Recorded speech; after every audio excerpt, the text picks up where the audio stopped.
ఏజెన్సీలో విష జ్వరాలు విజృంభిస్తున్నాయి. వారం రోజులుగా ఒక్కొక్కరుగా మంచాన పడుతున్న అధికారులు ఏం పట్టనట్లు వ్యవహరించడంపై విమర్శలు వెల్లువెత్తుతున్నాయి. ఇప్పటికే ఆ ఏజెన్సీ గ్రామంలో ఇంటికొకరు చొప్పున జ్వరంతో బాధపడుతూ ఆసుపత్రుల చుట్టూ తిరుగుతూ నానా ఇబ్బందులు ఎదుర్కొంటున్నారు. అందులోనూ ఆ మారుమూల గ్రామం వెళ్ళాలి అంటే రాళ్ళు రప్పలతో అస్తవ్యస్తంగా ఉన్న రహదారి మాత్రమే దిక్కవడం మరో సమస్యగా మారింది. పదుల సంఖ్యలో ప్రజలు జ్వరంతో బాధపడుతున్నా ఇప్పటి వరకు మెడికల్ క్యాంప్ ఏర్పాటు చేయకపోవడంపై గిరిజనులు ఆగ్రహం వ్యక్తం చేస్తున్నారు. జ్వర పీడితులలో మంచం పట్టిన పశ్చిమ ఏజెన్సీపై వాచ్ ది స్టోరీ. పోలవరం నియోజకవర్గం బుట్టాయిగూడెం మండలంలో మారుమూల గిరిజన గ్రామం కోర్సవారిగూడెం. ఆ గ్రామంలో సుమారు 50 కుటుంబాల వరకు జీవిస్తున్నాయి. అయితే ఇటీవల వాతావరణంలోని మార్పుల వల్ల లేక వర్షాల వల్ల తెలియదు కానీ గ్రామంలో ఒక్కొక్కరుగా జ్వరం బారిన పడుతూ అనారోగ్యం పాలయ్యారు. జ్వరం వచ్చి తగ్గుతూ ఉండడంతో సమీపంలోని దొరమామిడి అంతర్వేదిగూడెం ప్రభుత్వ ఆసుపత్రికి వెళ్లి టెస్టులు చేయించుకొని మందులు తీసుకుంటున్నారు. టెస్టుల్లో పలువురికి మలేరియాగా నిర్ధారణ అయింది. మరికొందరు ఊర్లోని ఆర్ఎంపీతో వైద్యం చేయించుకోగా ఇంకొందరు ప్రైవేటు ఆసుపత్రులకు వైద్యం కోసం వెళ్తున్నారు. గ్రామంలో జ్వరాలు రోజురోజుకి పెరుగుతూ ప్రతి కుటుంబంలో ఒక్కరైనా సరే అనారోగ్యం బారిన పడ్డారు. గ్రామంలో విపరీతంగా మలేరియా కేసులు నమోదవుతున్నా ఇప్పటివరకు సంబంధిత వైద్యాధికారులు ఆ గ్రామాన్ని సందర్శించలేదు. కొందరైతే మలేరియాతో పాటు కామెర్లు, మరో వ్యక్తికి ప్లేట్లెట్లు తగ్గి డెంగ్యూ బారిన పడ్డామని కూడా చెబుతున్నారు. ఇంత పెద్ద ఎత్తున గ్రామంలో విష జ్వరాలు ప్రబలుతూ ఉంటే అధికారులు పట్టించుకోకపోవడంపై స్థానికులు ఆగ్రహం వ్యక్తం చేస్తున్నారు. మా గ్రామం ప్రతి ప్రజలందరూ కూడా అనారోగ్య పాలయ్యి ఉన్నారు.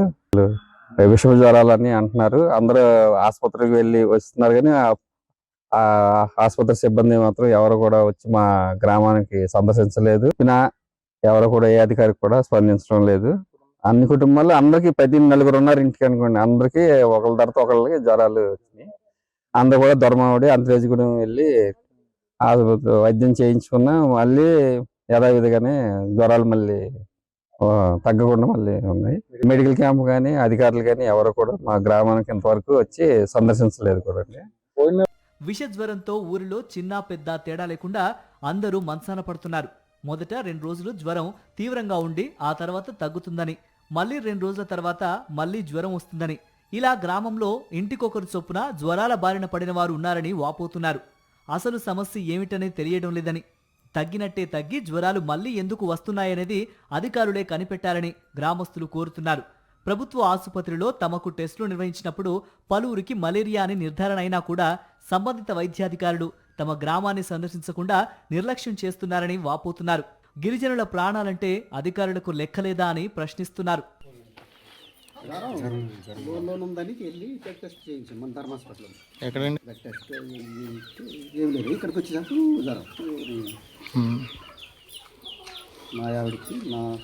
ఇంట్లో ఇద్దరికి జ్వరాలు. గిరిజనుల సంక్షేమం కోసం అంతా చేశాం ఇంతా చేశామని కూటమి ప్రభుత్వం డబ్బా కొట్టుకోవడం తప్ప మారుమూల గిరిజన గ్రామాల్లో నివసించే గిరిజనులకు పూర్తి స్థాయిలో వైద్య సదుపాయాలు కల్పించడం లేదనే విమర్శలు వెల్లువెత్తుతున్నాయి.